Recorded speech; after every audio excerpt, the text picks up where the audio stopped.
Well, first of all, thank you. I love all the welcomes from across Poland. It's lovely to get to see all the different places, and thank you for such warm and kind greetings. So, tell you what, let's dive in because I did get a lot of questions in advance as well. So, thank you to everybody who sent in questions in advance. And I tried to organize today's session using those questions that you have sent in so far. And I'm going to try and save time as well to get into more questions that you have. So I tell you what, Elizabeth, do you mind muting? Yes, I'm hopefully that is not going to then okay. the record. Okay. Yeah, I think we got it. Thank you. Okay, so oh no, it's still, anyway, that's okay. We'll keep moving on. So let's see. I decided to start with this question because I think that this really invites a lot of, I'm going to start at kind of the 20,000 foot level and then we're going to drill down. So I got this question: do you see the risks that remote teaching would replace stationary teaching in the future while maintaining high educational results? First of all, I thought I detected a little bit in the question. I could be wrong about, is online learning better or worse than face-to-face? And I get that question quite a bit. So first of all, what we've really learned from studying this question is that it's the design, not the technology. And this comes from 3 major meta-analyses, including some smaller ones, but I've cited the research down here for you. And when I cite these, sometimes meta-analyses have like 20 or 30 or 50 studies. And in these cases, we're really looking at hundreds of studies comparing online to face-to-face. In the Department of Ed meta-analysis that I cite down here, that they looked at blended learning as well. And what we find when we look across all of these studies is that students perform as well as or slightly better than students in face-to-face classrooms, which is a surprising finding at first blush. But I think as you unpack it and start to, question, well, why would we find that? It really starts to make sense. And what we find is that it's not the technology that matters, like it's not the modality. There's nothing special about online, just like there's nothing special about 4 walls that makes for a great learning environment. It's really what you do in that learning environment. And we also find that online learning increases access and flexibility and affords options and opportunities while holding the learning outcomes constant or affording other outcomes as well. So when we look at like what makes a difference in online, there's actually a lot of different variables. And these are just categories. I'm not going to go into terrible depth here. And this citation is for a book by Barbara Means, Bakia and Murphy on learning online, if you're curious about the research at all. But what we find are that decisions around these key areas make a huge difference in online learning. In particular, the pedagogical strategies that you use, the size of your class, which impacts the instructor's role and how much feedback you can give to your students. And how interactive are the students online? Are there opportunities for them to interact with each other and interact with you? How are you using assessments? Around these others, what we tend to find, pacing really refers to like self-paced versus class-paced. And we're going to talk about that in a little bit, but really class-paced instruction tends to outperform self-paced instruction. Modality is really just, is it online or blended or face-to-face, and we don't tend to see much of a difference there. That's really just an option. And then synchrony relates to asynchronous or synchronous, and I get a lot of questions around that. So we're actually going to talk about that in some depth as well. So what I really hear in the question, okay, yes, but will remote teaching replace classroom teaching? You know, if I said yes to you, I think I would make myself very rich and immediately have a great speaking circuit. But that's not my honest assessment. I think we will probably see an increase in online and blended instruction now that more people are being exposed to online and maybe starting to see what some of the possibilities are. Really, when we talk about like face-to-face and online and blended, one of the ideas we talk about is affordances. And online affords certain things that the classroom does not, and the classroom affords certain things that online does not. And that really becomes key in shaping how we think about these different modalities. But I don't think that we're going to see some sort of broad like replacement or displacement. First of all, as somebody who has studied a history of technology, and in particular histories of educational technologies, this just doesn't happen. The fear always arises that it happened actually when writing emerged in the Greek Academy, and there was this fear that, you know, it was going to replace or displace the instructor. And we've heard this argument time and again when the radio was developed and when television and all of that. And we just don't really see that happen from a historical perspective. In addition, different solutions meet different needs. And so just like the classroom can't meet every need, online can't meet every need as well. And online addresses a particular type of need or a gap. And then for other needs or gaps, different solutions work better.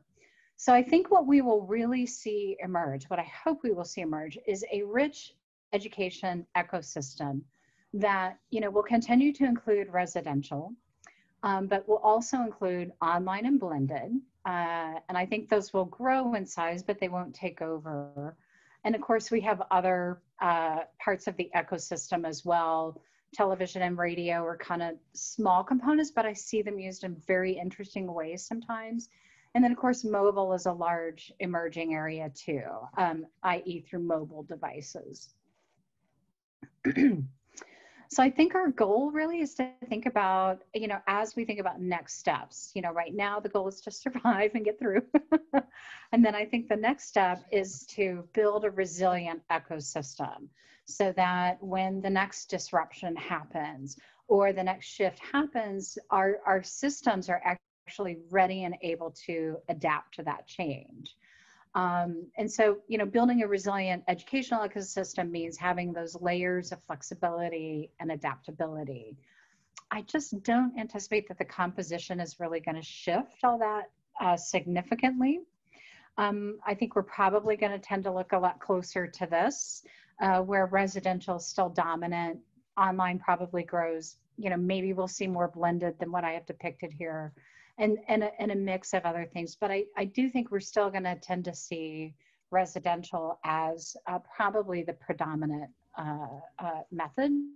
My hope, though, is that as you go through this, once we get you over the sense of just surviving this massive change, that maybe you start to identify some really interesting ideas or insights that you feel like, oh, you know, I could do this with my students. And so maybe you take it back into the classroom, or maybe you decide, you know, a blended approach will work really well for my class because that would allow me to leverage this feature from online, but this feature from the classroom. And so I think the real pivot, to overuse an overused term, is that how do we shift from, you know, just responding to the emergency to gaining some insights from that we can really use going forward.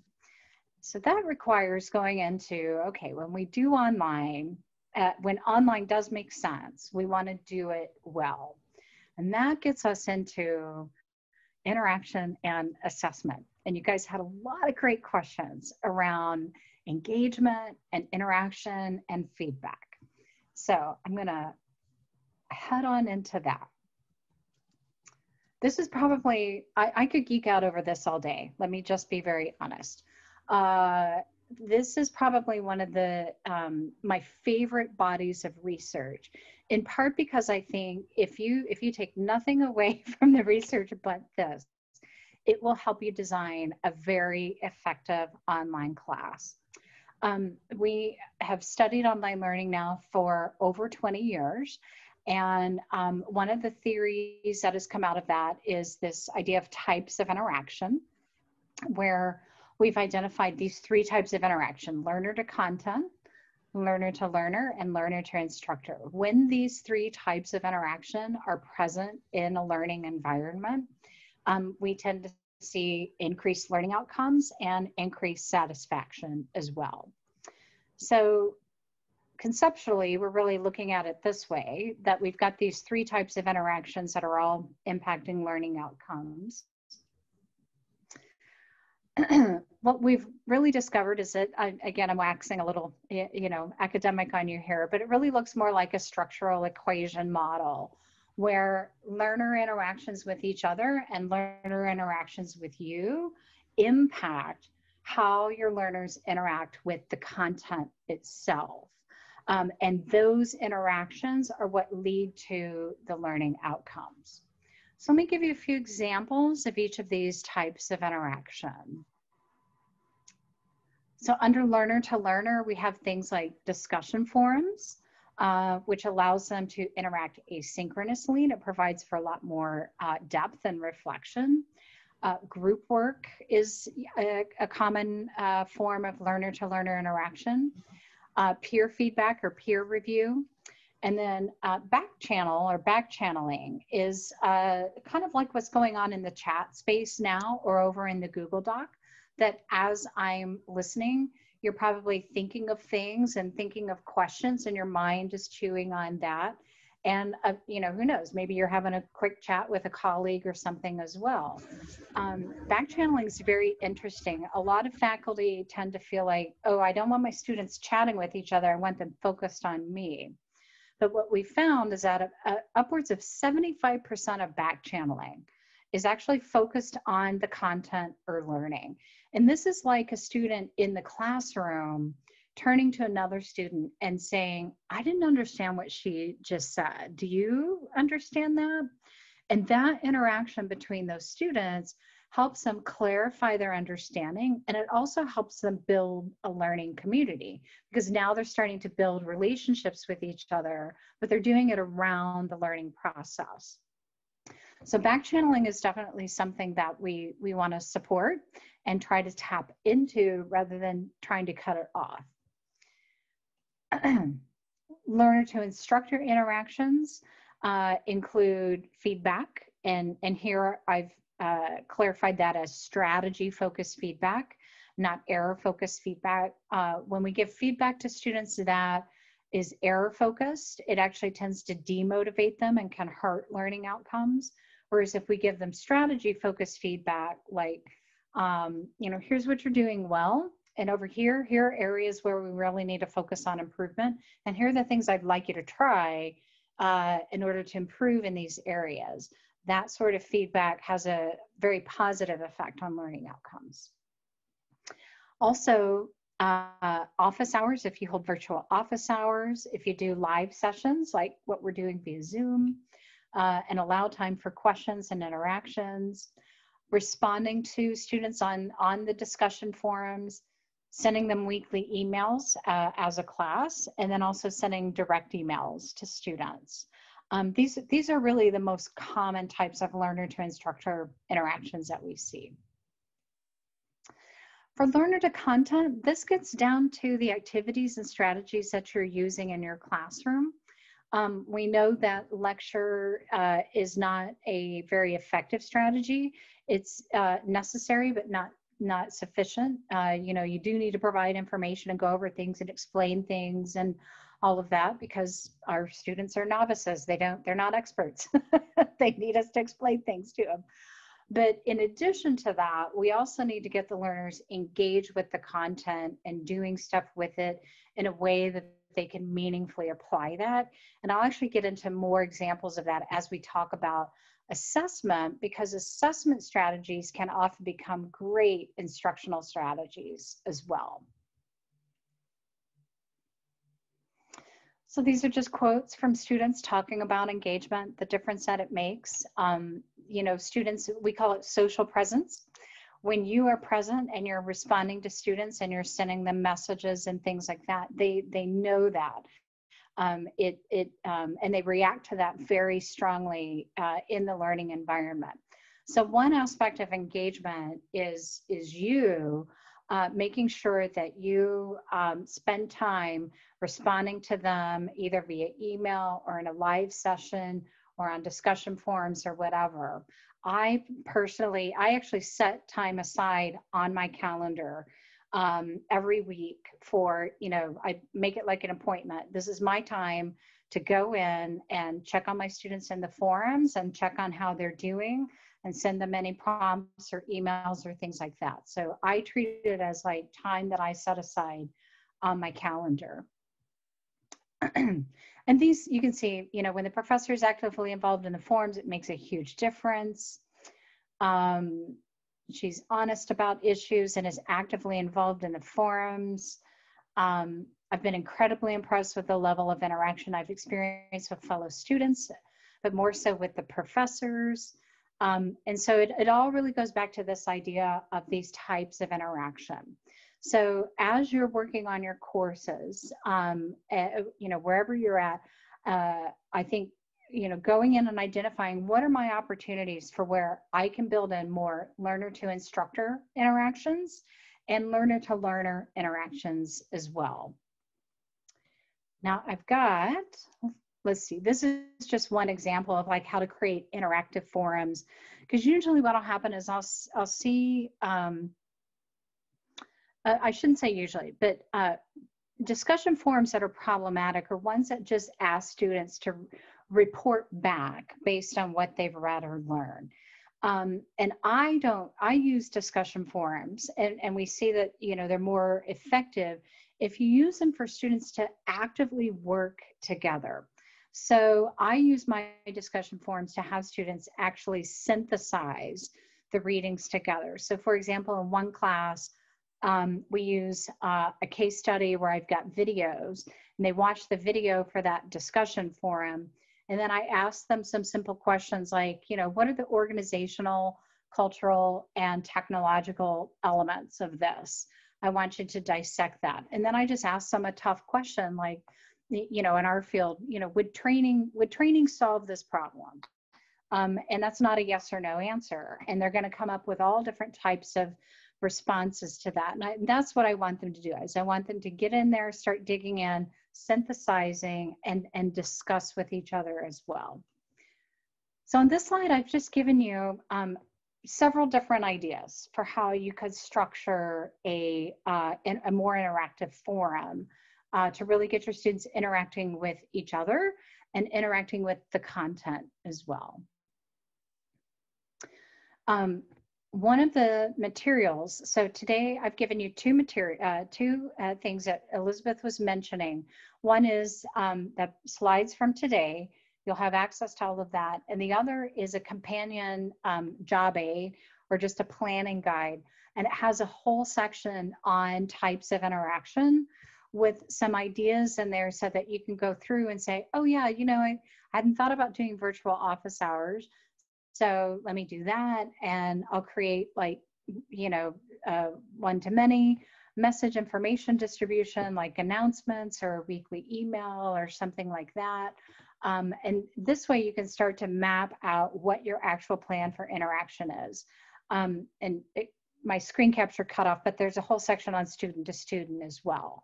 So you can, anyway, it's in that document so that you've got that in hand so that you can start to work through that and generate ideas. Two, if you're interested, I go into more detail in this, but Norton approached me And any day now, we're getting out a quick reference guide on how to design interactive online learning that goes into, you know, these different types of interaction with some additional tips and things like that. So if that's of any interest. Okay, so so I get a lot of questions about engagement and interaction and how can I facilitate that. And we're starting at kind of the top level of, you can start by identifying different types of student-to-student interaction you want to facilitate, student-to-instructor, and then student-to-content interaction that you want to facilitate. And again, I give you, there's a lot of additional ideas in that handout. But let's drill down into strategies for asynchronous and synchronous, because I get a lot of questions about that. And of course, some of your questions dealt with that too. For example, what do I do with 1.5 hours? and is synchronous or asynchronous better?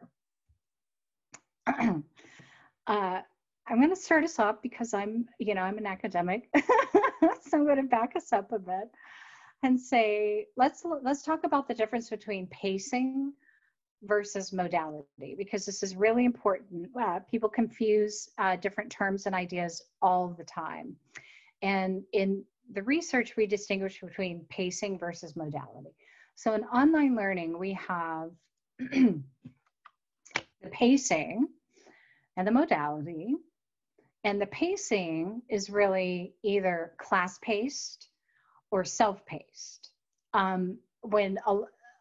I often hear a lot of questions about online that assume that the learning is self-paced. But in fact, a lot of the instruction that we do is class-paced, meaning a class is working through everything at the same time. Even if it's asynchronous, they're still working through it together as a class. So for modality, we talk about, is it asynchronous, synchronous, or both? You know, are you using both? And usually for self-paced instruction, it's usually just asynchronous. I have a very hard time generating an example of learning that's purely self-paced that's also somehow synchronous. So, but maybe an example's out there I don't know of. But where we are spending all of our time is really in this space of class-paced instruction, where we're using asynchronous, synchronous, or both.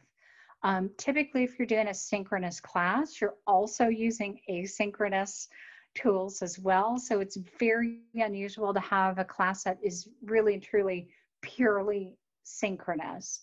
But in fact, my own classes that I teach are purely asynchronous.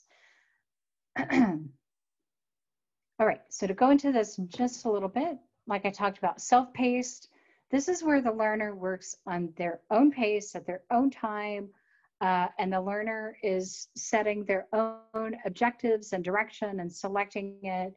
And there's a time and a place for this type of learning, but that's typically not in formal education. Typically, we see this more around like lifelong learning or personal learning goals, like, you know, I want to learn how to cook Moroccan cuisine, or I want to learn how to build a container garden or something like that. That's all self-paced learning. Class-paced places more emphasis on learning as interactive and as social, and assumes that there should be a social element to the learning process. So under class-paced instruction, students start, finish, and submit work on the same schedule. Even if they're doing it at a different time throughout the week, they're still maintaining the same weekly schedule. They start at the same time, end at the same time, and have the same assignments and due dates throughout. Like I said, it may be flexible within a week, but otherwise the students are all working on the same thing and often working together within the same week. So this is primarily what we're doing. With modality, now we get into, okay, are the students going to interact asynchronously, synchronously, or am I going to use a mix of both of these? And you can have a class-paced course that is asynchronous. You can have one that is synchronous, and you can have one that makes use of both of these. My guess is most of you are probably in that third category where you're probably making some use of synchronous learning as well as some use of asynchronous elements as well. So asynchronous just simply means different place, different time. The advantage of asynchronous is that it allows maximum flexibility.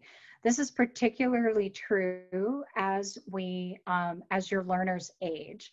So for adult learners, flexibility is a really important feature to the learning environment.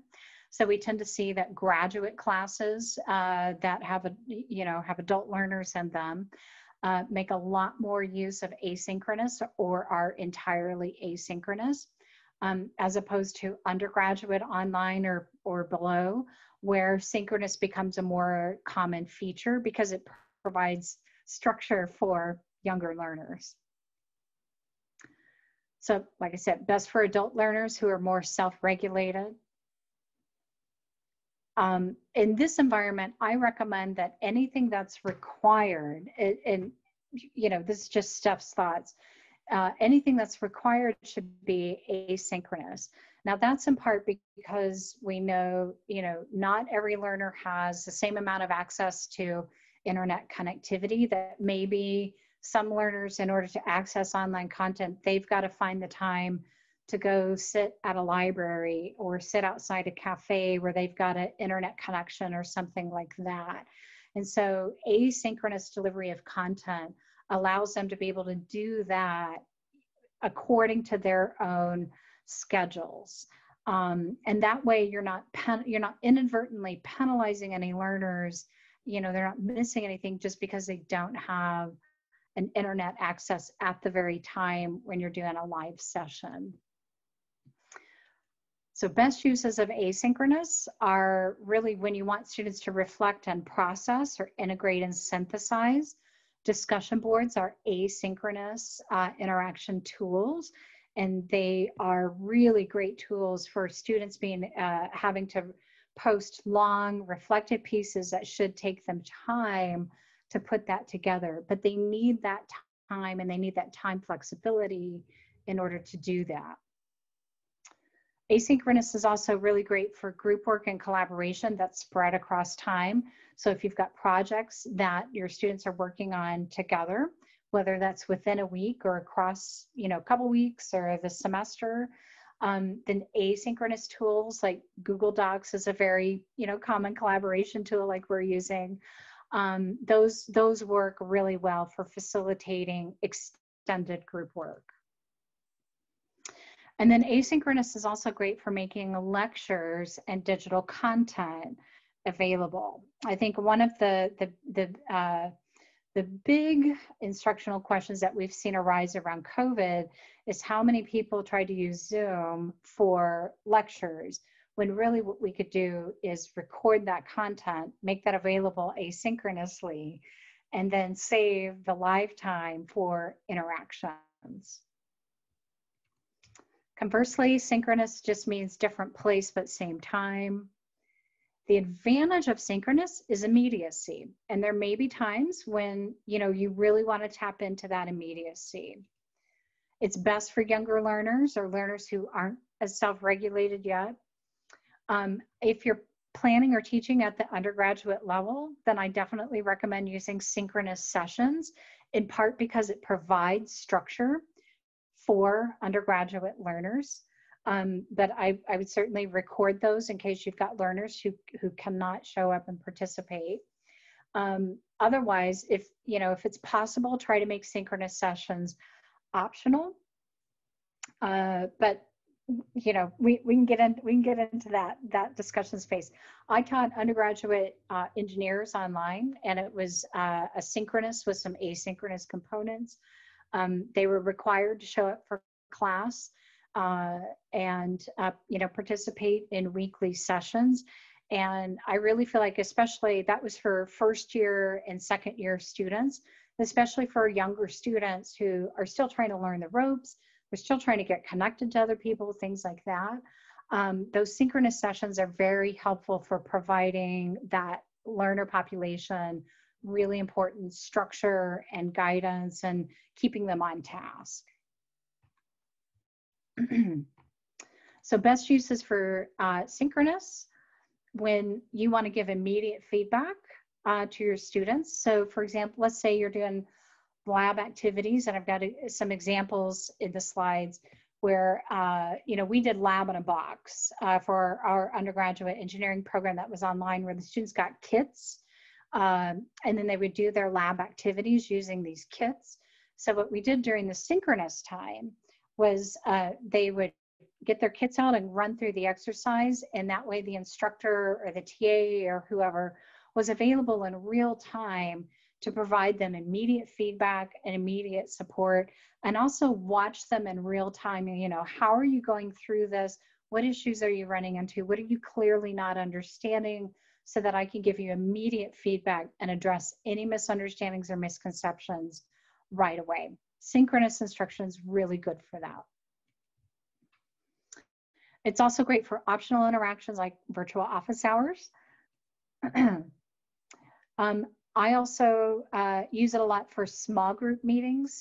So instead of having whole class meetings, one of the classes I teach is on design and instructional design. So I set that class up where we have multiple small group meetings, and I meet with students in groups of like 4 or 5 for that class. And I also provide them we set up a Zoom link for the class that allows them to just have student organized study groups that they organize, they get together.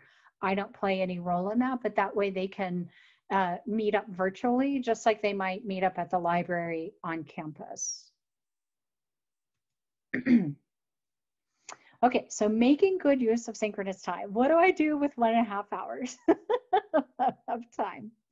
So let's say you've got this, 1.5 hour time block, which is very common. Instead of filling this all with lecture, one approach, and we use this in I'm actually pulling this directly from a mechanical engineering class. He would start with 15 to 20 minutes of direct instruction or lecture, introducing a new concept, explaining it, talking through a problem. Then he would give them 30 minutes of breakout rooms, and a tool like Zoom has breakout rooms where you can send students off into groups. You can create the groups, or you can do it random assignment, and he always did this just random assignment, which is very easy.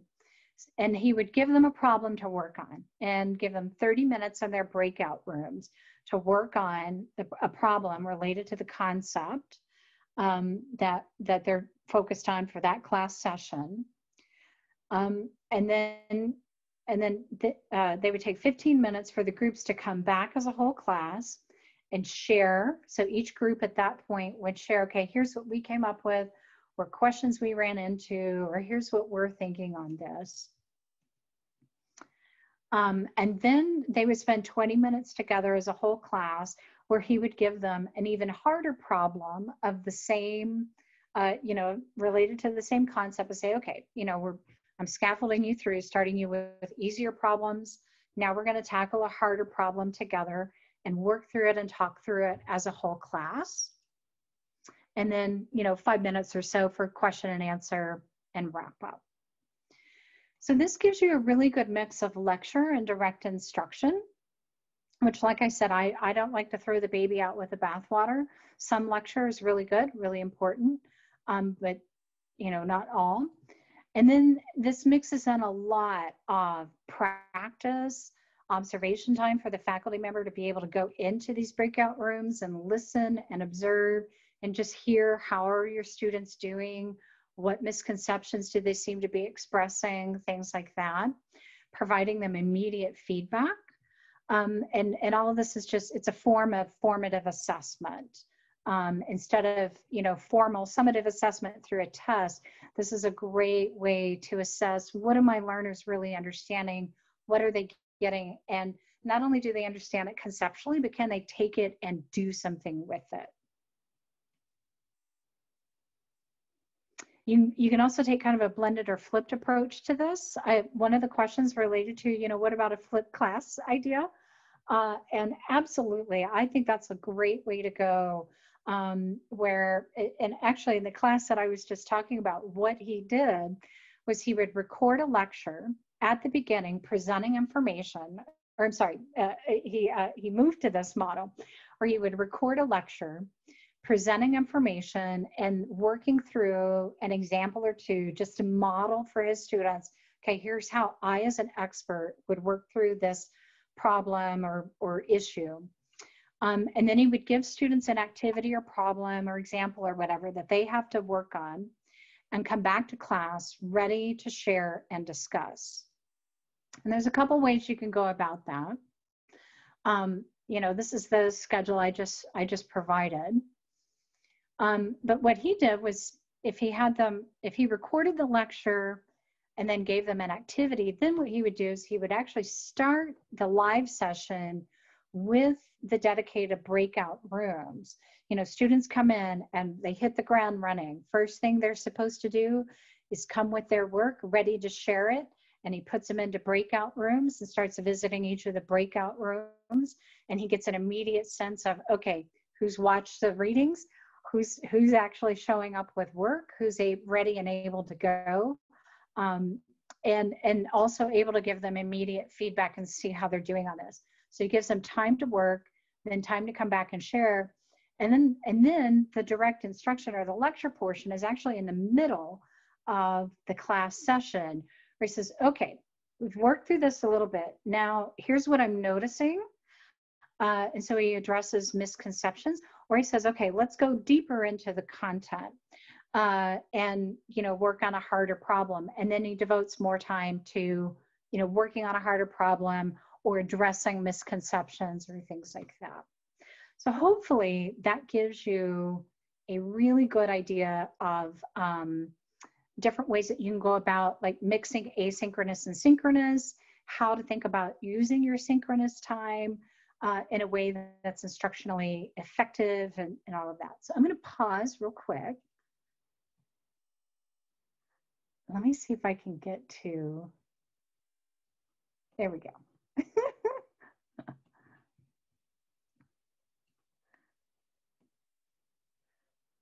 Okay, let me get over to the questions and see. Oh, hybrid teaching. Oh, okay. So we've done that. And I will say, I think it's feasible. There's a model called the HyFlex model, HyFlex. That is, let me see, HyFlex. I'll just type it in there. That is, it's a well-established approach for doing this hybrid model, but it is complex because you as the faculty member end up managing both a classroom environment as well as an online environment and trying to get students who are in the room to interact with students who are at a distance requires a lot of coordination. It's not that it's not possible, but it does require a lot of coordination. And we actually ended up going with an approach where we would give live instruction, kind of like the schedule I was just showing you. But then we would do small group work and we would break students up in groups, either in the classroom or online, because it was easier to group students that way. And then the instructor, checks in with students in the classroom and then also hops on a computer in the class and checks in on the students in the session.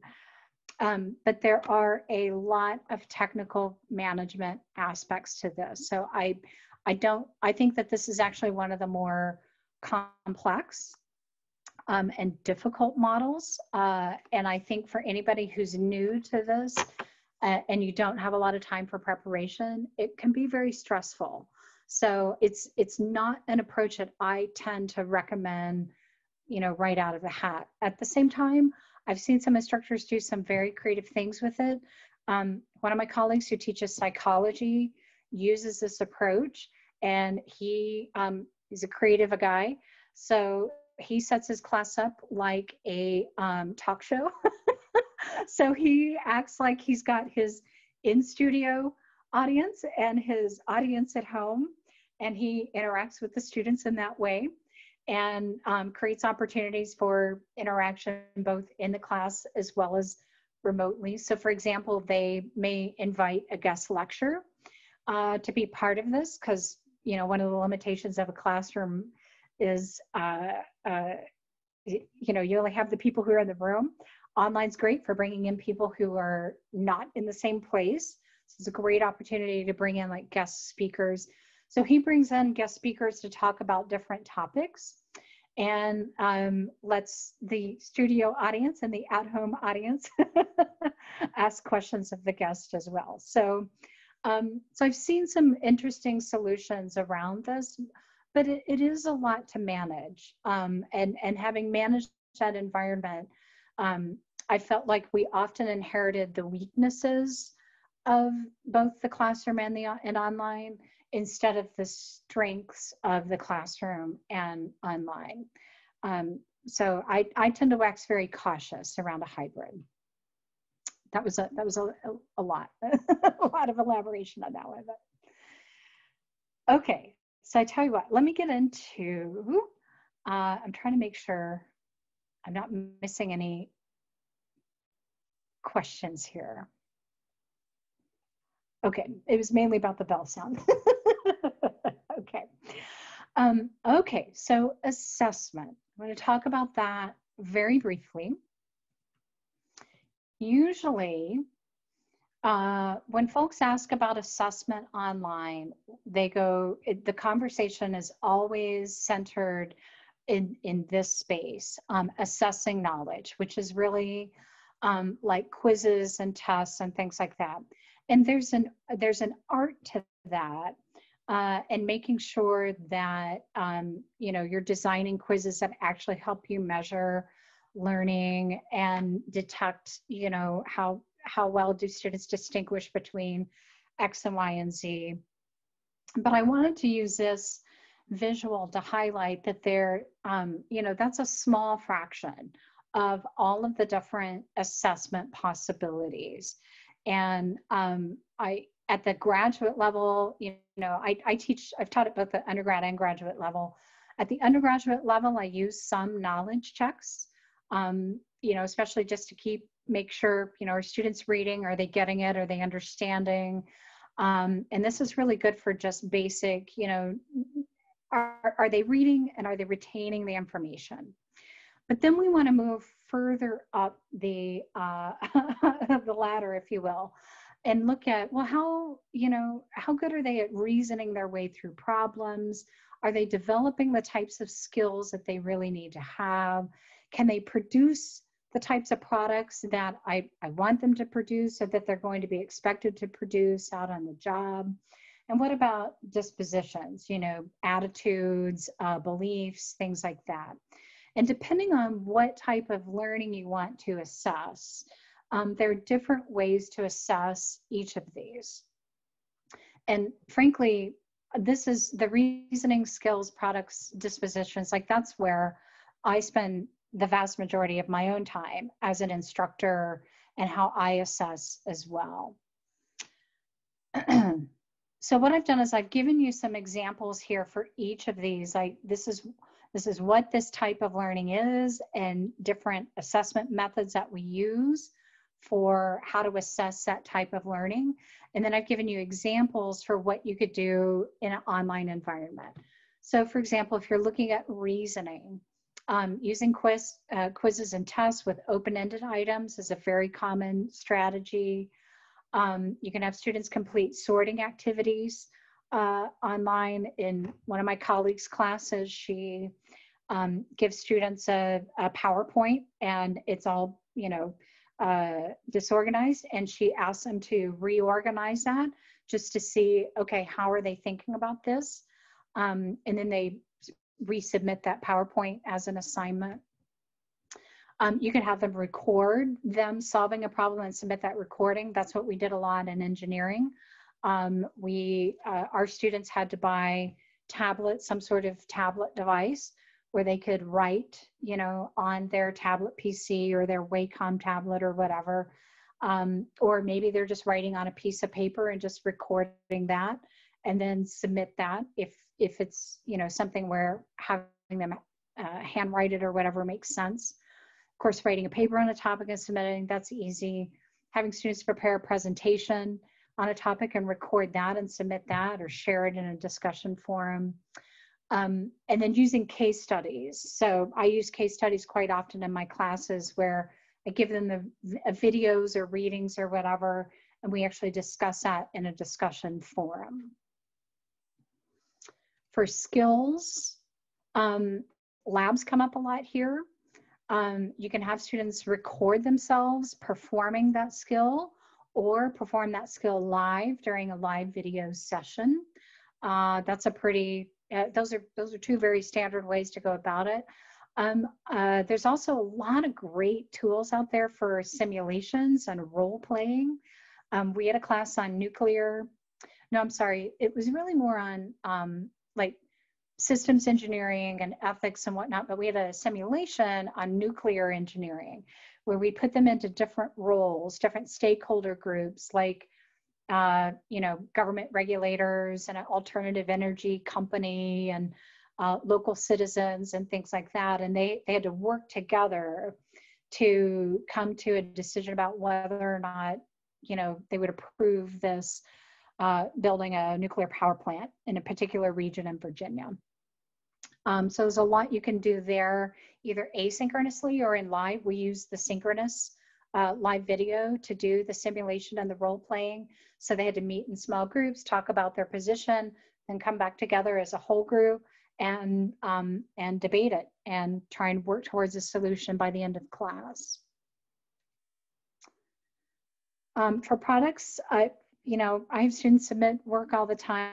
This may seem pretty straightforward. You know, maybe they're submitting like a PowerPoint or a document, or they're working together in a Google Doc, and that's what they submit as their assignment. You know, things like that. This one tends to be pretty straightforward. You're probably familiar with most of those tools. And then if you're looking at attitudes or beliefs at all, you know, having students do reflection activities like using a blog tool. Blogs tend to be great for reflection. Like I said, discussion forums tend to be great for reflection too. So you see some attitudes and beliefs start to come out there. Also using just personal communications, whether that's like meeting with students periodically or just having them submit something to you once a week, every 3 weeks, something like that. Where they're writing about their thoughts or insights or things like that as they go. And I've had students either use blogs for these types of things or Google Docs. Nothing super fancy or magical. Okay. The only note I wanted to end on here was talking about the idea of formative assessment, because this unlocks so many, I get a lot of questions that really comes down to, you know, try using formative assessment as you go. And there's a great book, if you've got questions around cheating or anything like that, there's a great book called Cheating Lessons by James Lang that goes into like, what does the research have to say around cheating and what are strategies for addressing that?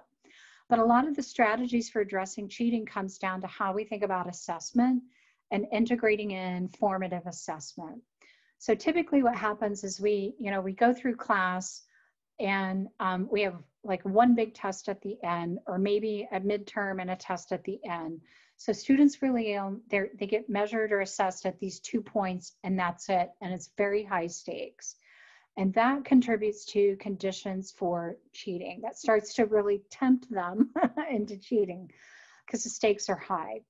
So if what we can do is lower the stakes through having multiple points throughout the class where they're being assessed and we're giving them feedback at those points as well that support them in learning and improving as we go, what we find is cheating decreases and learning increases, which of course, and satisfaction increases, which kind of makes sense because students are coming to you because they want to learn from you for the most part, right? They want to learn, they want to understand, they know they're not experts, and they want to figure it out. So formative assessment is how you help them learn and grow as they go. And that lowers the stakes of any summative assessments that you may use. So these are just feedback loops using formative assessment throughout. A lot of my classes are designed this way where I have students submit things throughout and I'm giving them iterative feedback as they go so that frankly, by the time we reach the end of the semester, there's just no surprises. They've heard things from me. They've had a lot of opportunities to address any issues. And if they're not, they're not, but they've gotten a lot of feedback from me. Most students absolutely love this, and time and again, I see them overperforming my expectations. So this is what we really call assessment for learning. It's not just assessment of learning. You're not just assessing did they learn, but you're using assessment now as an instructional strategy. And just a few notes on feedback. That feedback is one of the most crucial forms of instructor to student interaction that you can build into your class. So if you identify explicit opportunities to provide feedback to your students, it will increase their learning. It also decreases their sense of distance, which in online learning increases their sense of satisfaction with it. And we see a lot of bang for the buck here, if you will. So these are all the different impacts that we see from integrating in feedback. So I know we're at time, we've got 5 minutes, and I'm gonna just show you the rest of what I've got here and then try and save a few minutes for questions. In the handout, in the PowerPoint, I've given you several course examples. This is one, just a graduate class that's design-based class and how that's designed. I told you about the materials engineering class, so that's summarized again here as another example. Got a few other examples on like an undergraduate class on ethics and graduate class on special ed that uses a scaffolded case study design. And again, I'm not going to go through these in detail, but you've got these in your materials and can read through and start to get ideas from that. Giving you a bunch of other ideas too, from like ideas from nursing, business, kinesiology and exercise, education. Some hopefully, I know you guys are in all different disciplines, and I hope this helps you start to generate ideas for your own discipline. And then in that handout that I've given you as well, there's a whole section on assessment that covers, it includes everything I just went through, so you can go through and really think through, okay, what is my assessment plan for my class? Last thing I'll comment on very quickly are labs, because I know this is tricky. I actually, this comes from an entire presentation I did just on labs. I pulled together, let me get all that. There were so many different approaches out there, both that I've seen in the field and in research. And this kind of summarizes all the different approaches that I'm seeing. But what I've got are case study, example after example here of different and I've got the links right in the PowerPoint. So you can go and visit and see, okay, how does Cal State Polytech do this? How does, in British Columbia, what are some ideas that they're doing there? So I've tried to give you a lot of resources if you're in a space where you're doing any sort of lab. There are a lot of folks out there doing terribly interesting and creative things. And so I try to summarize all those resources here for you so that you could go out and learn more. Okay. That was a lot to get through, I know, and I hope I hit most of your questions. I see a question about the handout you've been speaking about. I don't know if, Elizabeth, do you want to tell folks how to provide them details? Yeah, we'll be sending you all a link tomorrow, and that'll have the slides, and it'll also have the handout, the hand thing. Great. Yes. Great. So let me get back over here and just see. Oh, I've lost the Google Doc. Do we have any other questions in our one remaining minute? I can still see it here, Stephanie. So okay. There was a question saying, what strategies would you recommend to help freshman students get engaged? In other words, these are students who are having to start the course online, but they've actually never met each other in real life. And then someone said, in relation to that question, just in general, how do you integrate a group of people who don't know each other in the real world? Those are great questions. So there are a lot of activities you can do, like right in that first week or first couple of weeks, where we involve students in community building activities. So one of the easiest things that you can do, of course, it sounds so simple, but have them provide introductions of each other, where, ask them to share like what their interests are, what their majors are, and even go a step further. Structure that so that you tell them, okay, identify 3 or 4 people who seem to share similar interests or in the same major or whatever as you. And now, I can't, yeah, sorry. And now,